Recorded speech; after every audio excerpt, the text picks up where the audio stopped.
നീണ്ട 12 വർഷങ്ങൾക്ക് ശേഷം ചെന്നൈ സൂപ്പർ കിങ്സും മുൻ ന്യൂസിലാൻഡ് ക്യാപ്റ്റൻ സ്റ്റീഫൻ ഫ്ലെമിംഗും ഒടുവിൽ വഴിപിരിഞ്ഞിരിക്കുകയാണ്. ഒരു സീസണിൽ താരമായും അടുത്ത 17 സീസണിൽ പരിശീലകനായും ഒപ്പം നിന്ന ശേഷമാണ് അദ്ദേഹം ടീം വിടുന്നത്. കോച്ചിങ് ഇനി കാണില്ലെങ്കിലും CSKയ്ക്കൊപ്പം മറ്റൊരു റോളിൽ ഫ്ലെമിംഗ് തുടരുമെന്ന് തന്നെയാണ് ടീം ഉടമ രൂപ ഗുരുനാഥ് അറിയിച്ചിരിക്കുന്നത്. ഫ്ലെമിംഗിന്റെ പിൻഗാമിയായി ആരാവും അടുത്ത CSK കോച്ച് എന്നത് ക്രിക്കറ്റ് ലോകത്തെ ഇപ്പോഴത്തെ പ്രധാന ചർച്ചാ വിഷയം തന്നെയാണ്.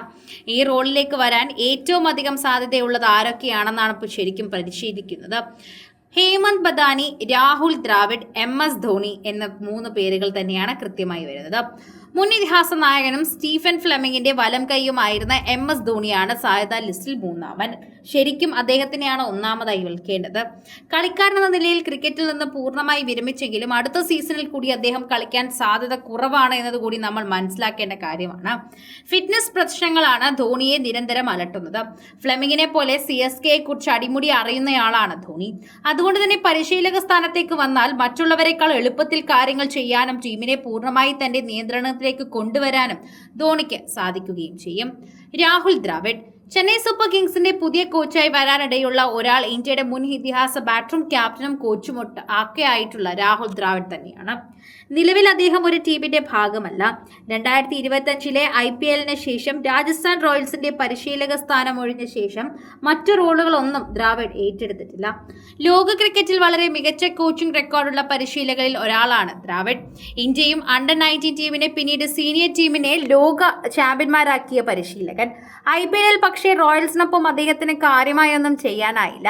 ഒരേ ഒരു സീസൺ മാത്രം ടീമിനെ പരിശീലിപ്പിച്ച ശേഷം ദ്രാവിഡ് പടിയിറങ്ങുകയായിരുന്നു.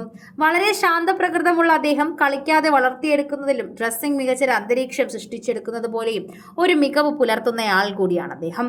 CSKയെ പോലെ IPL മഹത്തായ പാരമ്പര്യമുള്ള ഒരു ഫ്രാഞ്ചൈസിക്ക് ഇങ്ങനൊരാൾ തന്നെ ആവശ്യമുള്ളതാണ്.